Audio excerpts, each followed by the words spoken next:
Tensions just got a lot more serious between North and South Korea. Good morning, everyone. I'm Kelsey Hubbard, and welcome to the News Hub.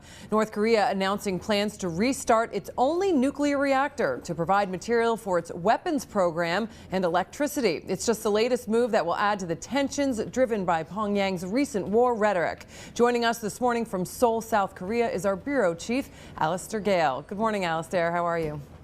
Morning, Kelsey. I'm fine. So tell us the reaction this morning to this news that this nuclear reactor that's been shuttered since 2007 will be restarted in an effort to up their electricity as well as material for their nuclear weapons program. That's right. This came around 2 in the afternoon our time. This is a facility that North Korea closed in 2007 as part of an aid for disarmament deal. But what it said today is it's going to restart it. And it wants to generate plutonium for missiles as well as electricity. Now, the facility will take some time to get up and running.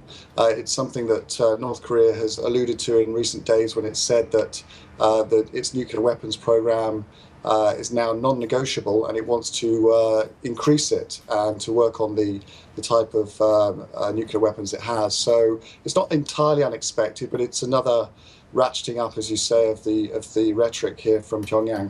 And so tell us what the mood's like in South Korea. As you said, this is sort of the latest in the ratcheting up of this sort of militant talk and actions from North Korea. What's going on there? What are you feeling on the ground?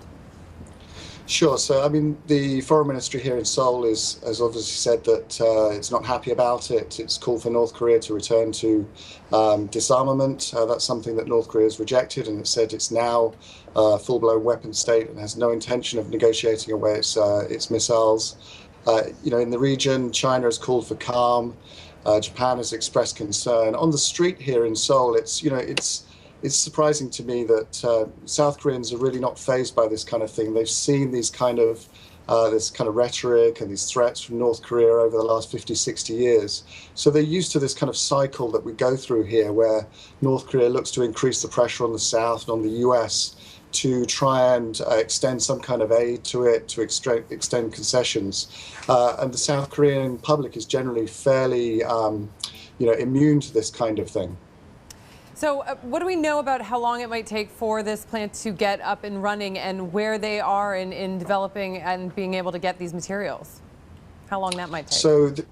Sure. So this plant, it dates from the 1980s, so it's a pretty old facility. Experts think it could take between 6 months and a year to get up and running.